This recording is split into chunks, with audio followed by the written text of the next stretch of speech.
On today's episode, we are getting into the latest space news, including Falcon Heavy makes a picture-perfect launch and landing, while testing continues on Starship, NASA starts designing the next James Webb Space Telescope, and Roscosmos reveals the cause of the Soyuz leak on the ISS. There's lots to go over this week, so let's get going.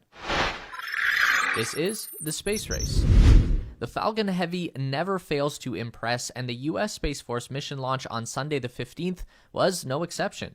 SpaceX was contracted to put 2 payloads into orbit for the Space Force, one in the CBAS-2, which is some sort of communications relay that we've been told very little about. The other is the last part of a 3-mission ring of satellites called Rooster, the Rapid On-Orbit Space Technology Evaluation Ring. The Space Force has said that the payloads are part of a prototype survey system that scans the local area of space and reports back to the ground if it spots any potentially dangerous change in debris patterns or object movements.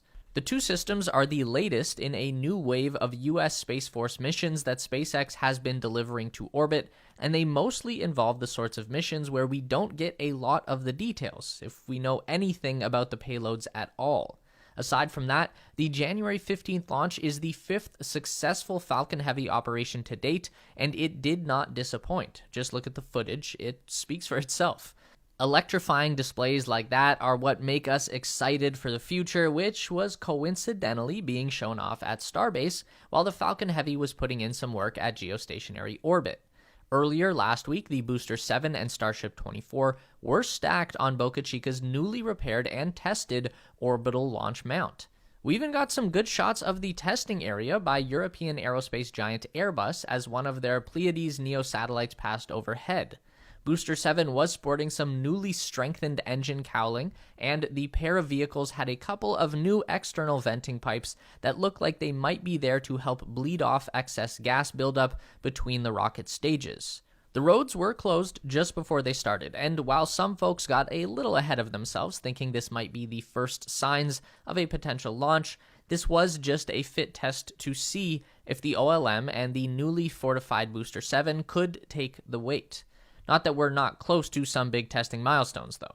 In a tweet on January 12th, the SpaceX team confirmed that these 2 vehicles are going to be going through some stringent testing over the weeks ahead, specifically making mention of a full-stack wet dress rehearsal and the long-awaited 33-engine static fire of Booster 7. So, while this stack may not have been a sign of a sneaky attempt at a first flight, it is a sign that big things are coming. And if SpaceX has shown us anything by now, it's that they never do anything small. Just a little over a year into the James Webb Space Telescope's mission, and NASA is already designing their next 2 big telescopes. In November 2021, the U.S. National Academies of Sciences, Engineering, and Medicine released their Decadal Survey, a document the industry leaders put together every 10 years that attempts to lay out the focus of study for the next decade. 2021's document highlighted, among other things, the need to study black holes and neutron stars in an attempt to learn about the beginnings of the universe, and the need to search for life. The first requirement will be met by the Nancy Grace Roman Telescope, formerly the Wide Field Infrared Survey Telescope. This impressive piece of hardware will be equipped with a 2.4 meter wide mirror and a 300 megapixel camera, offering an image capture area 100 times larger than the Hubble can produce with identical resolution. But while the Nancy Grace Telescope will be probing the mysteries of gravitational phenomena, it's NASA's second priority that has people talking since a recent presentation shed more light on the mission on January 9th. It is currently called the Habitable Worlds Observatory, and its goal is to research for habitable exoplanets and scan them for signs of life. NASA has discovered about 13 planets in other solar systems since 2020, and even though we are confident that some of those are likely habitable, we don't really know. That's what the Habitable Worlds Observatory is supposed to fix. The current design plan is to create a super-stable telescope which will sit out at the L2 Earth-Sun Lagrange point, the same sun-blocking position the James Webb uses. It will also use a James Webb-style segmented mirror and a coronagraph, which is an instrument designed to observe a star's outer layers by blocking out their bright cores. This will help observers filter out some of the solar noise that obscures some of these exoplanets and should allow for a much more detailed view. But Mark Clampin, director of NASA's Astrophysics Division, says there's more to this mission than just a single new telescope. He says, quote, "Even though you may at first blush look at it and say, well, this is an exoplanet mission, it's not. It's an observatory." What Clampin is alluding to here is the idea that the Habitable Worlds Observatory is meant to be just that, a linked network of observation platforms using an array of equipment in order to make detailed surveys of any subject they are pointed at. 2 more satellites are planned to join the first after a potential mid-2020s launch. They're both designed to add new, as yet undeveloped infrared and X-ray technologies, and all of this will be built with commercial servicing in mind. Clampin again explains, in 10-15 years, there are going to be a lot of companies that can do very straightforward robotic servicing at L2. It means we don't necessarily have to hit all of the science goals the first time. A lot of big projects are being built over the next 2 decades, and making a new powerful life-finding orbiting observatory during a time when humanity will be the most active in cislunar space just makes sense. They shouldn't have any shortage of technicians. After weeks of investigation and experimentation, Roscosmos and NASA have released their explanation for the cause of the December 14th coolant leak of Soyuz pod MS-22. On January 11th, NASA and Roscosmos officials held a press conference where they detailed their long-distance detective work on the damaged Soyuz capsule attached to the International Space Station, as well as the theories they now hold about the cause of the leak as a result of the investigation. NASA and Roscosmos technicians on the ground used the station's cameras and the Canadarm to gather as much visual evidence as possible. This is what initially found the hole in a radiator coolant pipe that confirmed to the ground team that the Soyuz hadn't simply malfunctioned, it had been struck. But with the status of MS-22 still unknown, it was safer to inspect it with the equipment. So, from the images, the ground teams made some calculations and experiments to try and figure out if this was a strike from orbiting debris or something a little further out. Knowing the size of the hole, Russian engineers set up a test using a high-velocity gun and an aluminum plate to simulate the Soyuz radiator pipe.